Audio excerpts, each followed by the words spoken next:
Namaste. Good morning. Hi friends. ఘాటోడ్కి వచ్చేసాం. ఎక్కడికి? ఏం ప్లేస్ ఇది? ఘాట్ రోడా? అచ్చా ఇదేనా? ఇంకా రావాలి ఇక్కడ. మొటక ఏమైనా చెప్పాలంటే హాయ్ నిద్ర పట్టిందా? సరిపోయిందా నీకు? Such a beautiful place. అయ్యి చూడు అమ్మా చాలా బ్యూటిఫుల్ ఉంది అండి. ఇక్కడ అన్ని కొబ్బరి చెట్లు ఉన్నాయి. కొబ్బరి చెట్ల కింద ఇల్లులు ఉన్నాయి. సూపర్ గా ఉంది ఇక్కడ. కాకపోతే అర్థం కాని బోర్డులు ఉన్నాయి. ఏదో పారాగాన్ అయితే ఒక్కటి చదివాము. అదేనా? అది వేరేదేం కనిపిస్తలేదు. వీళ్ళు పారాగాన్ కి చాలా ప్రియారిటీ ఇస్తున్నారు. తెలిసి బాత్రూంలో కూడా అవే వాడిలా.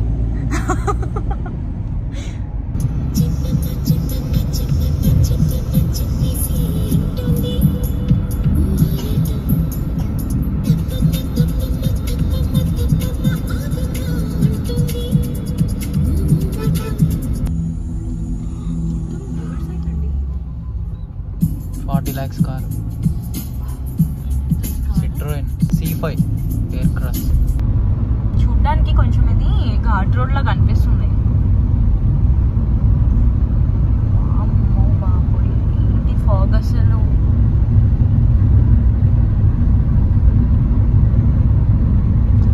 నేను ఇప్పుడే ఇట్లా ఫాగ్ ఉందంటే నైట్ ఏంటి పరిస్థితి? మేమంటే పడుకొని ఉండిపోయినాం. నైట్ అసలుకి ఏం కనిపించలేదు అనమాట. Zero visibility. ఓడి అమ్మ. ఎవరైనా లోకల్ వాళ్ళు కర్ణాటక స్టేట్ వెహికల్స్ ఉంటాయి కదా, వాళ్ళు వెళ్తే వాళ్ళని 100 meters అలాగా డిస్టెన్స్ ఇచ్చి ఫాలో అవుతూ వచ్చాము. సో అందువల్ల మ్యాక్సిమం డిస్టెన్స్ అయితే కవర్ చేయగలిగాము ఈజీగా.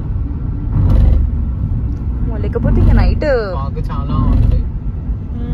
బట్ ఫాగ్కి తగ్గట్టుగా కొన్ని హైవేస్లో మంచిగా లైటింగ్ కానీ ఇదంతా ప్రాపర్ సెటప్ ఉంది. బాగుంది. అంటే కొన్ని హైవేస్ చాలా బాగున్నాయి.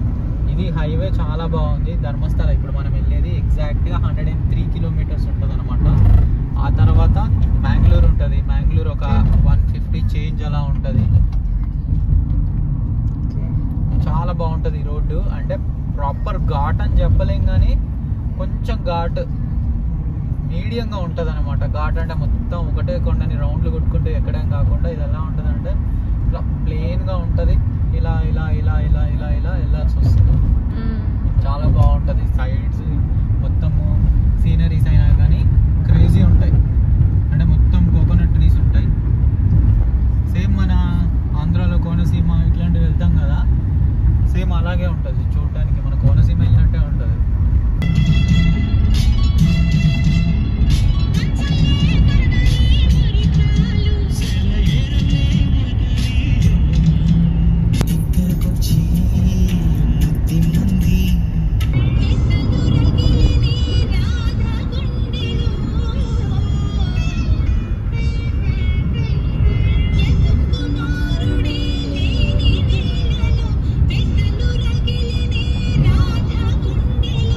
ఇంకా మనకు 70 kilometers ఉంది. మనం ఘాట్ సెక్షన్కి వచ్చినాము. ఘాట్ సెక్షన్ వచ్చేసి ఒక 30 kilometers అలా ఉంటుంది అనమాట. రిమైనింగ్ ఒక 40 kilometers వచ్చేసి నార్మల్ ప్లెయిన్ రోడ్ ఉంటుంది. ఘాట్ కొంచెం మరీ ఓవర్ అని చెప్పలేం కానీ ఓకే, మేనేజ్ చేసేయచ్చు. న్యూ లెర్నర్స్ కూడా ఈజీగానే ఉంటుంది. మంచిగా ఫారెస్ట్ ఉంటుంది. ఎక్కడంటే అక్కడ ఆపుకోవచ్చు. రెస్ట్రిక్షన్స్ కూడా ఏం లేవు. అంటే ఫారెస్ట్ డిపార్ట్మెంట్ ఇట్లా అని ఏమి రెస్ట్రిక్షన్స్ లేవు. నీట్గా మన ఇష్టం వచ్చిన దగ్గర ఆపొచ్చు. చూడండి లారీస్ ఇవన్నీ ఉన్నాయి. సో ఇది ఎండ్ అయిపోయింది ఇంకా ఘాట్. అలా 30 kilometers నాన్ స్టాప్గా ఘాట్లో వచ్చిన తర్వాత మంచిగా 4 lane రోడ్డు ఉంటుంది అనమాట. రిమైనింగ్ ఒక 35 kilometers మంచిగా 4 lane రోడ్డు ఉంటుంది సపరేట్గా. ఇది కూడా ఫారెస్ట్లోనే ఉంటుంది, కాకపోతే ఇది 4 lane ఉంటుంది. ఇప్పుడు టైం వచ్చేసి 10:30 అవుతుంది. ఇంకొక ½ an hourలో మేము వెళ్ళిపోతాము. కొంచెం బ్రేక్స్ అవి ఇవి తీసుకునే వెళ్తున్నాం, హరిబరి ఏం లేకుండా. పిల్లలు ఉన్నారు కాబట్టి బ్రేక్ఫాస్ట్ ఇవన్నీ చేసుకొని నిదానంగానే వెళ్తున్నాం.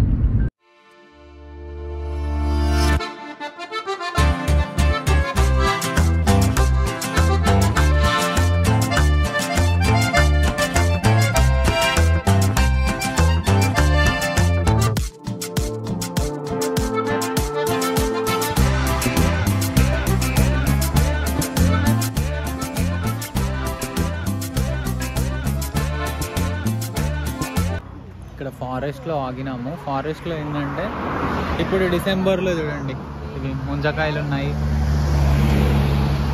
ముంజకాయలు కొట్టిస్తున్నారు ఇక్కడ, తీసుకుంటున్నాం.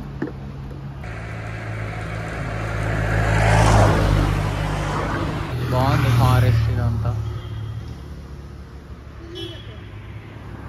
ఒకసారి మన కార్ సిచ్యుయేషన్ చూడండి.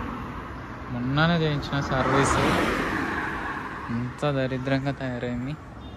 పాలిష్ పెట్టారు వాళ్ళు. పాలిష్ పెట్టేసరికి ఇంకెక్కువ డస్టీ అయింది. ఇందాక ఆర్టీసీ వాడు పక్కన నుంచి వెళ్ళాడు, మొత్తం దుమ్ము పడింది ఇక్కడ, బురద. చూడండి ఎలా ఉందో సిచ్యుయేషన్. లోడు మొత్తం పడేసరికి చూడండి ఎంత కిందికి వచ్చిందో. ఆల్మోస్ట్ కియా హ్యుండై అన్ని కార్స్ ఇలానే సాఫ్ట్ సస్పెన్షన్ ఉండడం వల్ల ఇట్లానే ఉంటాయి టైర్స్ అన్నీ. సో ఫైనల్గా అందరం రెడీ అయిపోయినాము. రెడీ అయిపోయి వెళ్తున్నాం. వచ్చేసినాం, పార్కింగ్లో బండి పెట్టేసినాము. Here is the temple. ఇదన్నమాట టెంపుల్ ఎంట్రన్స్. చూడాలి మొబైల్స్ ఎలో చేస్తారో చేయరో. ఇఫ్ ఇన్ కేస్ ఎలో చేస్తే బ్లాక్ చేయడానికి ట్రై చేస్తా, ఎలో చేయకపోతే లాకర్లో పెట్టి వెళ్తాం. 2:30 వరకు అయితే దర్శనం ఉంటుంది. ఆ తర్వాత బ్రేక్ ఇస్తారు. మళ్ళీ ఈవినింగ్ 5-5:30కి స్టార్ట్ అవుతుంది. అంటిల్ 8:30 వరకు ఉంటుంది అన్నమాట.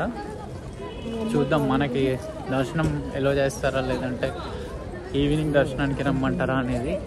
చూడండి టెంపుల్ ఎలా ఉందో. సేమ్ మన హౌస్ లాగానే ఉంది. నార్మల్ హౌస్ ఉంటుంది కదా, అలాగే ఉంది. దీని స్టోరీ అనేది ఏంటనేది నేను వన్స్ దర్శనం అయిపోయినాక నీట్గా మా వాళ్ళు ఒక్కొక్కటి ఎక్స్ప్లెయిన్ చేస్తారు.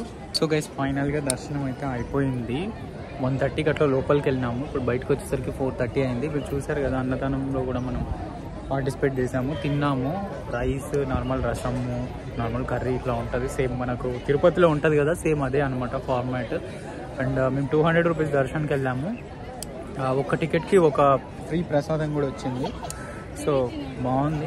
ఇది టెంపుల్ అనమాట ఓవరాల్గా చూస్తే.